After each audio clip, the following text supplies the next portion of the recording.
6 produk yang akan saya jelaskan di sini sama sekali tidak memerlukan izin PIRT dan juga tidak memerlukan izin BPOM. Simak sampai selesai karena informasi ini sangat penting bagi Anda para pengusaha. Yang pertama adalah produk yang tidak memerlukan izin PIRT atau izin BPOM adalah produk kadaluarsa kurang dari 7 hari. Jadi, jika Anda memiliki produk yang masa kadaluarsanya itu kurang dari 7 hari, itu sebetulnya Anda sama sekali tidak memerlukan izin PIRT atau izin BPOM. Tapi, kalau misalkan Anda memang menginginkan produk Anda tersebut memiliki izin, silahkan saja. Bebas. Yang kedua,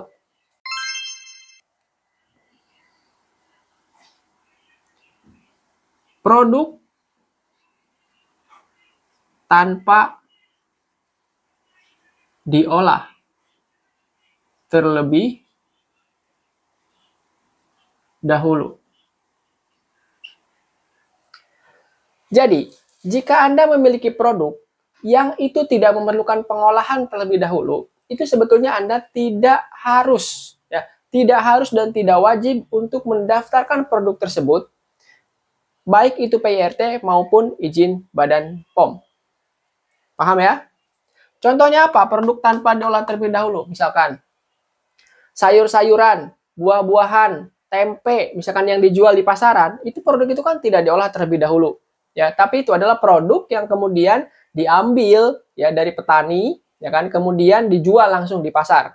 Jadi produk-produk yang seperti itu jangan ditanyakan. Misalkan Anda tiba-tiba ke pasar, kemudian nanya ke tukang sayur, Mbak, Mas, ini ada izin PIRT-nya nggak sayur ini? Nggak bisa. Ya, produk yang seperti itu tidak memerlukan izin PIRT atau izin BPOM sama sekali. Ya, jangan sampai salah.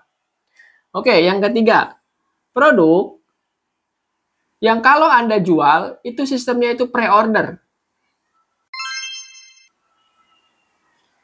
Jadi produk-produk yang pre-order yang biasa dijual oleh ibu-ibu ya atau emak-emak di kompleks, misalkan tiba-tiba ada yang jualan risol, tiba-tiba ada yang jualan bubur kacang, ya tiba-tiba ada yang jualan asinan misalkan ya. Itu adalah sistemnya pre-order, jadi Anda order dulu baru kemudian dibuatin produknya, itu tidak memerlukan izin sama sekali. Jadi jangan juga tanya, misalkan, Bu, Mbak, ini ada izin PIRT-nya nggak, ada izin BPOM-nya nggak usah, ya karena itu tidak perlu izin PIRT atau izin BPOM sama sekali, jual aja bebas, ya produk pre-order. Yang keempat adalah produk yang tidak dikemas, ya. Produk tidak dikemas.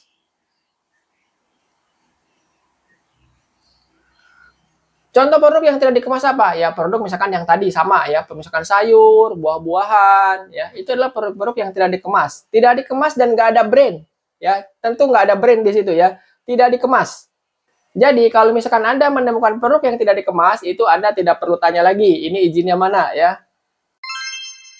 Yang kelima adalah produk yang dijual langsung dari petani.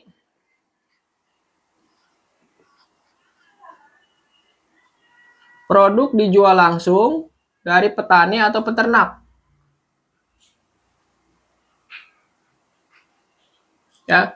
Contohnya apa? Misalkan Anda beli ayam, ya, beli ayam ke pasar atau ke peternak. Kemudian Anda tanya, ini ayamnya ada izinnya enggak? Ya, jangan tanya yang seperti itu tidak ada izinnya, ya. Dan itu memang nggak perlu ada izin sama sekali. Anda beli aja ke petani atau ke peternak. Atau misalkan Anda ke puncak nih ya, ke puncak atau ke Lembang, kemudian ada orang yang jualan wortel. Anda nggak usah tanya juga, ini izinnya apa gitu kan, ada izinnya atau nggak usah ya, karena itu nggak ada izinnya. Ya, dan memang nggak perlu ada izin ya. Jadi produk yang dijual langsung dari petani atau peternak ya jual aja, gitu ya. Nah yang terakhir, yang keenam.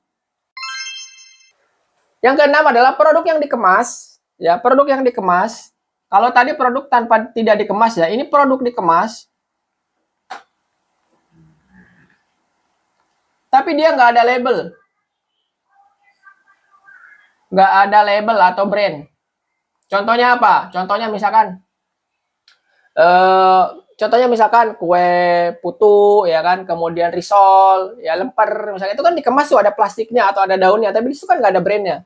Jadi produk-produk yang seperti itu sebetulnya tidak wajib, dan apalagi itu kadaluarsanya kurang dari 7 hari. Ya, itu kalau misalkan Anda membuat produk dan memiliki ciri-ciri yang ada di sini, itu sebetulnya nggak perlu izin PRT atau izin BPOM. Ya, karena ini banyak sekali teman-teman ini nanya di kolom komentar atau masuk ke WhatsApp saya. Ya, nanti saya kasih WhatsApp yang barunya ya.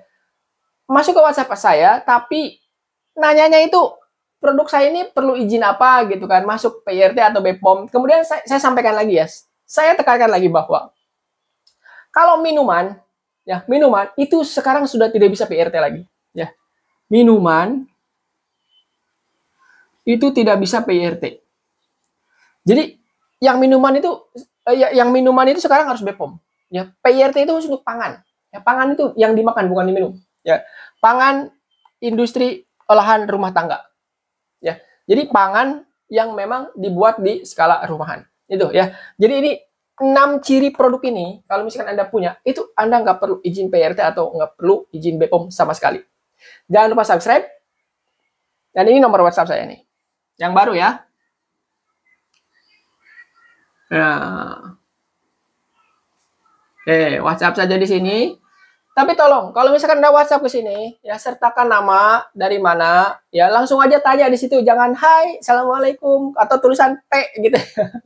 Nggak usah, jadi langsung aja tanya, ya nama, siapa, dari mana, pertanyaannya apa. Ya, kalau misalkan saya luang, saya jawab. Oke? Terima kasih, jangan lupa subscribe.